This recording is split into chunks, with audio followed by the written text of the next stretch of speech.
Қайырлы күн қыздар. Бүгін сіздерге Вишневский майздың пайдасын айтамын. 1927 жылы пайда болған бұл майз осы күнге дейін үлкен нәтижеге ие. Бұның пайдасы өте зор. Эндометрит, эндометриоз, кандидоз, воспаление, трубадағы спайклер және де шейкадағы эрозиялар өте жақсы көмектеседі. Өткен видеода мен сіздерге тампонды қалай жасау керек екенін көрсеттім. Бесплодие деп айтады, жүктіліктің болмауы. Бұған да өте жақсы көмектеседі. Аллаға шүкір, осы Вишневский майздың арқасында, бірінші Алла, екінші дәрігерім, осы Вишневский майздың арқасында ана атандым. Қуанышымда шек жоқ. Сіздерге осын бөліскім келеді. Бұл трубадағы спайклардың бәрін сорып өзіне тартады. Воспаленияны бәріне жақсы ем.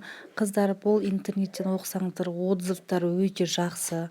Мен де сіздер сияқты интернеттен қарадым, дәрігерім тағайындағаннан кейін бәрін зерттедім. Мынау әйел адамның жыныс мүшесі, сау кезіндегі трубасы, шейкасы, аналық безі. Аналық безге суық тиген кезде жақсы көмектеседі. Және де бізде выделение болады ғой, выделениеге де жақсы көмектеседі. Овуляция болмай жатса, овуляцияға да жақсы көмектеседі. Гормональный нарушение дейді. Соның бәріне өте жақсы ем, қыздар. Қорықпай қолдансаңыздар болады. Бұл құрамында 3 ағзат болады, 3 ағзаттан тұрады. Бұл дәрілік майз өте жақсы. Сондықтан бұны қорықпай қолдана берсеңіздер болады. Бұған ешқандай аллергия бермейді. 99% жағады көп адамдарға. Енді осы күнге дейін ешқандай аллергиялық реакция ешқандай болып көрмепті. Енді тіркелмесе. Мынау трубадағы спайклар. Көрдіңіздер ме? Мына трубадағы спайклер торланып, сперманы аналық жасушаға қоспайды. Мынау шейкадағы эрозиялар.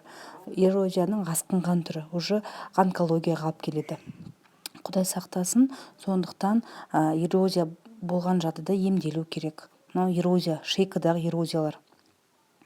Бұл Вишневский майздың қасиеті, антисептик қасиеті бар ғой. Сондықтан бұл жара сияқты болып тұрады. Соны эрозия деген негізі қызарып тұрған жара деп сіздерге түсіндірейін. Мысалға, бұл тез емдейді. Тез жазу қабілеті бар. Эндометрит, не көрдіңіздер ме? Мынау біздің шейкамыз, мынау матканың ішінде қызарып тұр. Мына трубадағы спайкларды көрдіңіздер ме? Қандай? Осының салдарынан әйел адамдар көтере алмайды, жүктілік болмайды. Сондықтан бұның бәрін емдеу керек. Мынау эндометриоз. Бұларға да тоже жақсы көмектеседі.